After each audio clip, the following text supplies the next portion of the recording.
नमस्कार दोस्तों, पॉलिटी भाई रामकृष्णा चैनल में आपका स्वागत है। अगर आपने चैनल को अभी तक सब्सक्राइब नहीं किया है, हमारे चैनल में नए हैं तो कृपया जल्द कर लें ताकि ज़रूरी वीडियो आप तक समय से पहुंचे और बेल आइकन को ज़रूर दबा लें। तो आज का हमारा नया चैप्टर आज से हम लोग शुरू करेंगे। आज हमारा चैप्टर है, नया हेडिंग हमारा रहेगा फीचर्स ऑफ इंडियन कॉन्स्टिट्यूशन।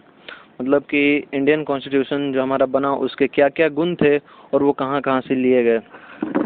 तो सबसे पहले तो कुछ मैंने पेन से लिखा है, उसको हम लोग डिस्कस कर लेते हैं कि टोटल हमारे जो आर्टिकल्स थे वो कितने थे। तो 1 से 395 लेके आर्टिकल थे और उसमें से भी अगर हम टोटल कर लें तो 449 आर्टिकल हैं अभी, और 22 पार्ट्स हैं, 12 शेड्यूल हैं, 22 लैंग्वेज हैं, और हमारा जो कॉन्स्टिट्यूशन है वो 11 देशों से लिया गया है। तो अगर आपसे कुछ पूछता है, और बहुत पूछा जाने वाला क्वेश्चन है कि जो हमारा संविधान है वो कितने टोटल कंट्रियों देशों से लिया गया है, तो आपको बताना है 11। हमारा संविधान 11 देशों से लिया गया है, उसके गुण। चलिए, तो directly coming to the point, features of Indian constitution में सबसे पहला चीज लाइन लिखा हुआ है इसमें, the constitution of India is the supreme law of India. तो इंडिया का जो सबसे ऊपर सबसे उच्चतम न्याय है, अगर कोई कानून है तो वो हमारा संविधान है। दो it is borrowed from many constitution of world. जैसा कि हम लोग जानते हैं कि हमारा संविधान जो है सिर्फ भारत की ही देन नहीं है, इसमें कई देशों का मदद लिया गया है, उनके गुण उसमें लिए गए हैं। तो it is borrowed from many constitution of the world. विदेश के बहुत सारे मतलब दुनिया के बहुत सारे कॉन्स्टिट्यूशन से इंडिया को लिया गया है। और the constitution of India has several salient feature, और इसके बहुत ही उम्दा कुछ कुछ गुण हैं जो इसे डिस्टिंग्विश करते हैं from the constitution of other countries से। तो एकदम सही बात है कि अगर इतने सारे देशों से लिया गया है, इतने गुण लिए गए हैं, तो अवश्य ही दूसरे देशों की अपेक्षा यह जो इंडियन कॉन्स्टिट्यूशन हमारा बेहद शानदार रहने वाला है, और है भी। तो अब हम लोग देखेंगे इसके अंदर salient features of constitution. Constitution के क्या क्या फीचर्स हैं उसके बारे में हम लोग डिस्कस करेंगे। The salient features of the constitution as it stands today are as follows. तो जो अभी इसके फीचर हैं अभी भी हैं वो कुछ इस प्रकार हैं। सबसे पहला जो है रिटन कॉन्स्टिट्यूशन, मतलब हमारा जो है लिखित संविधान है। तो in a federation there should be a written constitution. तो लिखित संविधान होना मस्ट है एक फेडरेशन के अंडर। और नेक्स्ट पॉइंट है इसी में कि the written constitution is very essential for a federal, so that whenever there is a dispute between any federal government and federating unit it can be used as evidence. तो जायज़ बात है कि अगर आप कोई फेडरल गवर्नमेंट चला रहे हैं, फेडरेटिंग यूनिट्स भी वहाँ काम कर रहे हैं, तो एक सबूत का होना ज़रूरी है, एक कानून का होना ज़रूरी है। तो यही कहा गया है कि रिटन कॉन्स्टिट्यूशन जो लिखित संविधान है वो बहुत ज़रूरी है फेडरल के लिए, ताकि इन द केस अगर कोई डिस्प्यूट होता है फेडरल गवर्नमेंट और फेडरेटिंग यूनिट में, तो इस साक्ष्य का इस्तेमाल किया जा सके एक एविडेंस के रूप में। चलिए, तो सेकंड नंबर पे आते हैं, लार्जेस्ट कॉन्स्टिट्यूशन। जी हाँ, हमारा जो संविधान है वो सबसे बड़ा संविधान है पूरे वर्ल्ड का। ठीक है, इन सीयर फिजिकल टर्म्स हम लोग कह सकते हैं कि हमारा जो संविधान है वो लार्जेस्ट है, बल्किएस्ट है, and the most detailed constitution in the world. ठीक है, तो यह तो क्वेश्चन कभी आया नहीं है, लेकिन हालांकि अगर कोई पूछता है कि largest, bulkiest and most detailed constitution कौन सा है, तो कहीं आपको बाहर नहीं जाना है, हमारा जो भारत का संविधान है वही है जनाब। नेक्स्ट है, as originally passed it content 395 articles and 8 schedules.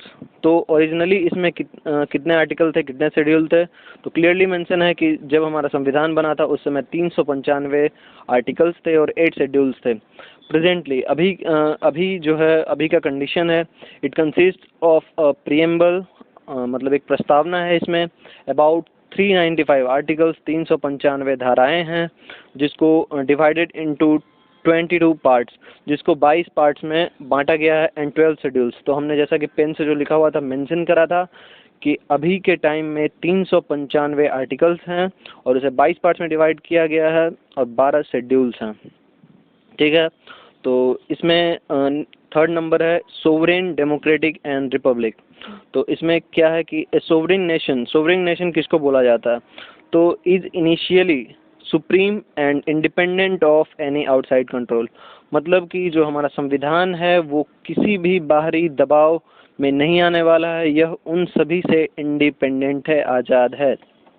Next है the word socialist aims at the establishment of egalitarian society in India.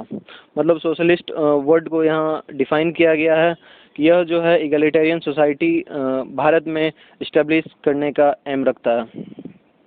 Next है द टर्म सेकुलर, और सेकुलर का मीनिंग बताया गया है कि यह state which has no official religion, मतलब कि वैसा राज्य जिसका कोई अपना ऑफिशियल आधिकारिक धर्म नहीं हो।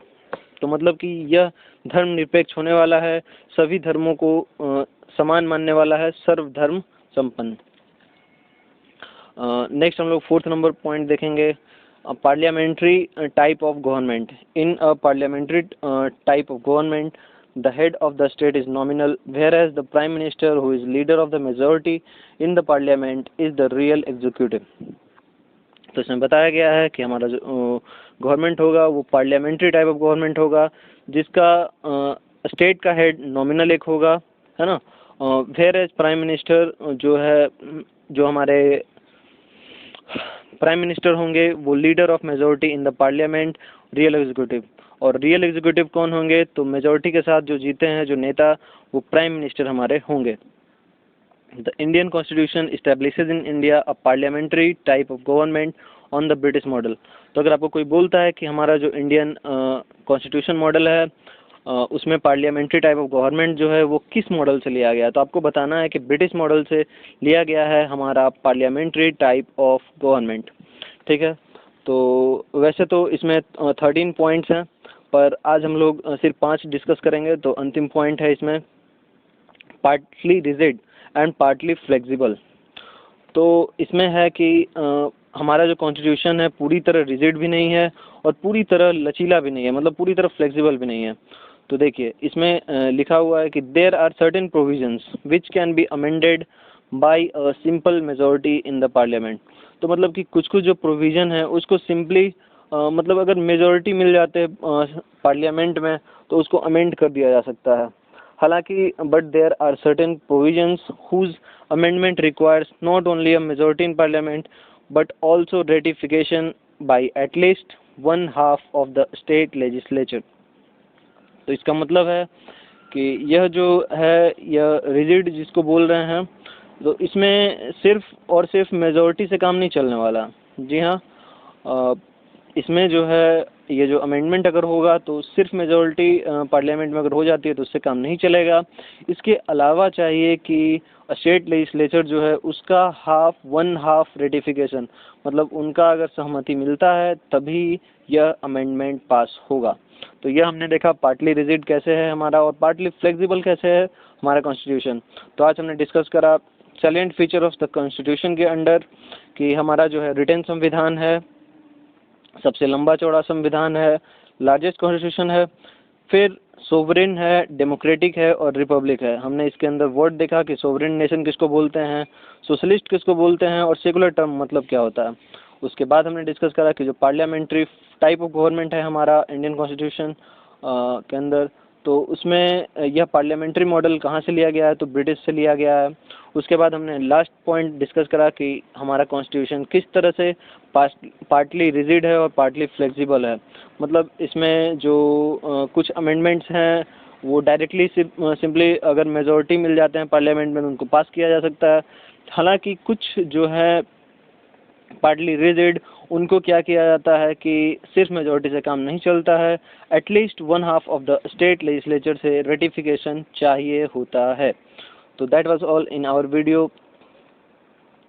तो यह वीडियो आप अपने दोस्तों में ज़्यादा से ज़्यादा शेयर करें ताकि जो भी पॉलिटी अपना हमारे संविधान को पढ़ना चाहते हैं और जो भी कम्पिटिटिव एग्ज़ाम की तैयारी कर रहे हैं पॉलिटी से रिलेटेड, तो वे मतलब सीरियस एस्पिरेंट जितने भी हैं उनको मदद मिल सके।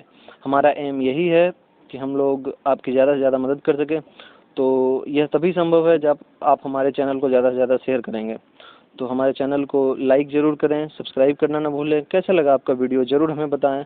कुछ सुझाव हों तो कमेंट सेक्शन में अवश्य लिखें। Keep smiling, keep spreading knowledge. धन्यवाद।